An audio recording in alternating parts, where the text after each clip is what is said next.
Climate change is a major point of discussion right now, especially just months before the November election. And now Colorado State University is receiving a $25 million grant to help research ways to take on one of the biggest human causes of climate change. Your Northern Colorado reporter Dylan Thomas recently discovered CSU is helping lead the nation and the world, Dylan, in finding ways to reduce the amount of methane, oil, and gas leaks into our atmosphere.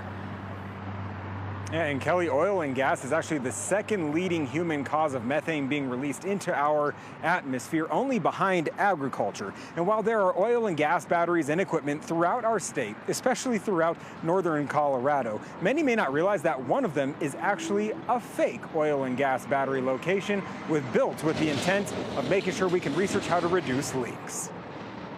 So methane's a colorless, odorless gas, so you can't taste it or smell it, but it's a powerful greenhouse gas. It's about 80 times more powerful than CO2 on a 20-year basis. Which is why Colorado State University is leading the nation in trying to determine how to reduce the amount of methane that leaks into our atmosphere every day by oil and gas systems. We're probably one of the largest in the world and probably the most active in the world. Dan Zimmerly is the director of the Methane Emissions Technology Evaluation Center, known as METEC, in Western Fort Collins.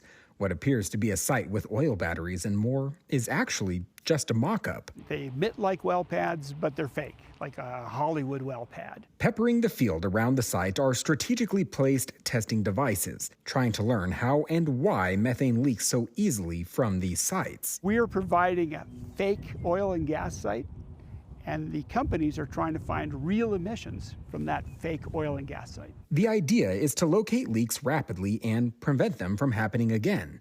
About 1/3 of human-caused climate change comes from the release of methane into the atmosphere. With a $20 million grant from the Department of Energy and $5 million more coming from the oil and gas industry, CSU will now expand the size of their fake oil site to create real solutions. The solutions being developed here will be deployed broadly.